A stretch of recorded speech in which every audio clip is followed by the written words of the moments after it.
আরে বলতো তুই ঠিক মতো খাইতেছ রে। তোমার খাবার না করছে কেরা, তুমিও খাও।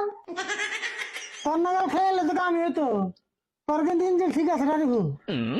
ইঞ্জিল ঠিক থাকবো না, নতুন চকচকা ইঞ্জিল। কিন্তু আমি যে খেয়ে না, আমার মুখ একবারে স্বাদ নাই।